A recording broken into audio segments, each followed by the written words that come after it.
Okay guys, welcome back to the channel. Today we're taking a look at the Gravastar Venus wireless speaker. If you're new to this channel, you should know that we focus on high-end audio or good sounding audio, audiophile equipment, budget audiophile equipment, headphones, earphones, DAPs, DACs, and a lot of the stuff comes from manufacturers that you've probably never heard of. When most people think of audio equipment, they think of Bose, Sony, Sennheiser, Beats by Dre and stuff like that, and just know that there's a lot of things out there in the market that you've probably never heard of that are going to give you so much more value for your money. So if you want to see more of that, we've got tons of reviews every week. Just go ahead and subscribe and we'll get into this video right now. So Gravastar got in contact with me and they asked me to review it. They asked me quite a while ago, and I think it was on a Kickstarter or something, and I told them that I don't support Kickstarters. I just don't believe that you should buy something unless you've seen the reviews of it. Buying with Kickstarter in the first place is a little bit shady. Kickstarter, GoFundMe, those sort of things are a little bit shady because you might never end up getting a product, or the product might be significantly different from what you were told you were getting. So I kind of sidestep that because I don't want to recommend anything that I've not actually tried. This initially as well struck me as a fan of sci-fi. I liked the look of this. I thought this was a cool little thing. I'm a big fan of sci-fi, especially Japanese old manga, Akira and stuff like that, Knights of Sidonia, those sorts of things. So this sort of aesthetic got into my head. This looked cool, but I obviously thought it was going to be made of plastic, or it was going to be cheap feeling or something. And I also thought there wouldn't be a focus on the sound quality. Well, they got back in contact with me again, and they were quite insistent that the build was excellent and the sound was excellent. So I told them, I was like, okay, send your products over. I'm not guaranteeing you any form of a review. I was like, only if I like something is it going to be reviewed. There's a few things that for comparative sake, I'll go in and I'll give it a review and tell people, like, if it's popular, like why it might not be the best, or there's going to be another option. But from the moment I got this in, from the packaging right into the first time I held it and then the first time I listened to it, this is actually, they're taking this seriously, and I think it retails about $100. You'll get the links in the description below to Amazon and to their own website. So both of them, they sometimes have sales on it. You can maybe look out for that. But you know, at $99, I think it is. Check out the links, see if there's a deal going on or not. But even at $99, I'm going to evaluate it purely based on this. Let's take a look at the box first. The box comes with this sleeve on the outside. It's got a really cool sort of dystopian future design on it. It's got the little thing looking like a spaceship on the outside. Just a cool looking little aesthetic that builds with the theme of the styling of the earphone. You remove the sleeve and you get the same sort of pattern on the outside, but once you pull this flap open, you get a cool little manga strip. This reminds me of the old, I don't know if you remember Judge Dredd. There was if somebody can remember it, there was a Judge Dredd episode, and it was about a car. I can't remember, it was like an evil car or something like that, and it kind of reminds me of this. Just the styling and the graphics of it, really cool. The speaker sits in this little velvet pouch in the back. It's molded to house it. In the front of it, you're going to get the accessories pouch, which is super minimal. You just get the user manual, which you probably will need just to figure out what each of the buttons do, but it's pretty straightforward. And you get a small USB-C cable, and it is USB-C. You can see at the bottom here, USB-C, so that's a fantastic addition straight off the bat. My other favorite speaker, well, my absolute favorite speaker, the gold standard of speakers, is the Mini Rig 3.0 that I have. It's all beat up, but this thing is built like a tank. But the one gripe I have about it is it uses a proprietary connector, and that's a pain in the ass. But this is the gold standard by which all other ones are compared to. You can see that this one is much smaller, but they're equally well built, other than the exposed driver behind here. We'll get into that in a second.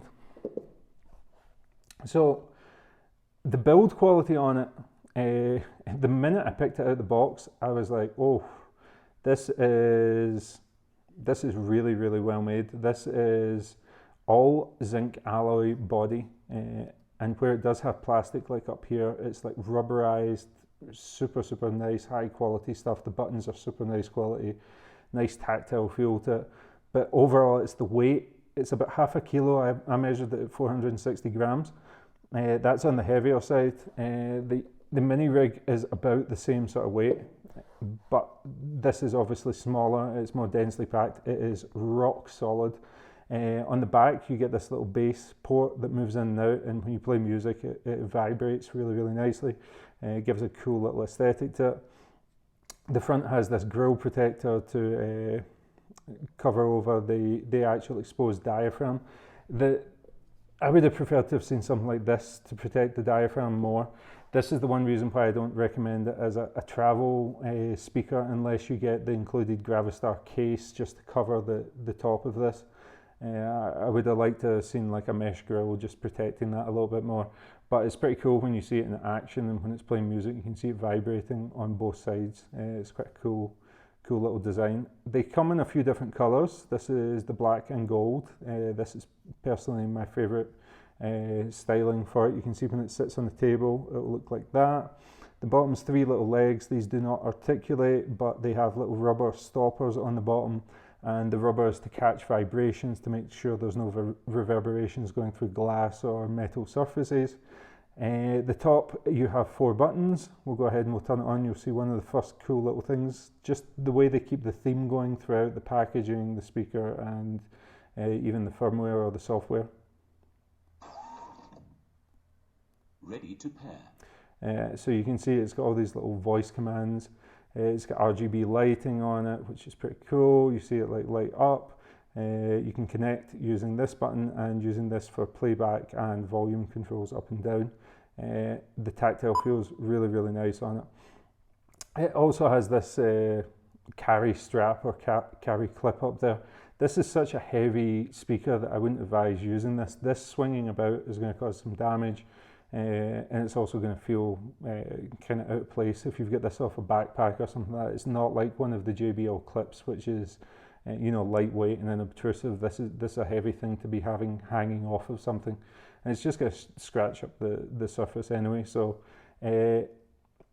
getting into the other features, it's got Bluetooth 5.0 and it's got a wireless connection system that it uses to connect 2 of these speakers. So if you buy 2 of them, and I think you can get discounts just now. If you buy 2, you get a discount, or 2 with 25% off or something like that. And you can actually pair them up so they'll sync together and they'll play music together. So that's cool. Using the mini rigs, you have to use these ports here to connect them and daisy chain them with the bass cannon and another mini rig speaker. This one will do it all wireless. That's really cool. The sound quality is way better than I would have ever expected from this, and the reason is they're using such a big diaphragm in the front, and in combination with this little bass port on the back, it just puts out way louder sound and a way fuller sound than I would have expected with it. It's not going to be as good as something like the mini rig. As I say, the mini rig is multiple, is maybe double the price, and it has a huge diaphragm that you can see on the inside there. This, for the size, puts out some seriously loud sound, and it does it without distortion. The bass is really solid as well. That was one of the things that I was quite surprised about, was the bass response was really quite good, and it responds to the thing because of the configuration of the speaker. Most people don't know, but there's ways that you can make your speakers sound better, and one of those ways is to position the speaker. Now with this one, this points straight up. You can see that the sound is coming straight up out the mini rig, so you don't get as much a benefit from this, which I'm about to tell you. If you take this and put it about 6 to 10 inches, probably 6 inches next to a wall or in a corner, you get this effect of the sound being amplified, and it amplifies it in the right area in the bass. It gives that hit, and it sort of envelops the sound more, makes it more full. with it away from something just sitting in the middle of a room, it still sounds good, but you can definitely hear that separation, that the bass is firing backwards and the sound is firing forward. You can hear a distinct separation between the two. When you put it sort of 6 inches next to a wall, it bounces the bass back around and you get this sort of clarity of where the diaphragm in the middle is producing really nice tonally correct mids, and it's got some sparkle to the high as well, which I was quite surprised about. And there was no sibilance. The bass was strong, it was punchy, it was tight, and there was lots of times where I couldn't believe that the sound was coming from something so small. It's a really, really good speaker for the money. And I know the styling is not going to be everybody's taste. I think it looks super cool. I really, really like the what they've done here, and I like that they've gone super premium with the build quality and the sort of attention to detail everywhere. Just makes it, you know, like some of the writing and stuff like that. And then they've got a little nod towards the Gravastar Mars on the side, which is the bigger speaker I'll bring in here. So if you want to see a review of this guy, which is insane, very insane. If you want to see a review of that, subscribe to the channel. I'll have it up within the week. And yeah, we'll go ahead and we'll power it off, and we'll power off this review. That's it powered off. So that's it for another review. Gravastar Venus, I think for the money, $100, it stands out.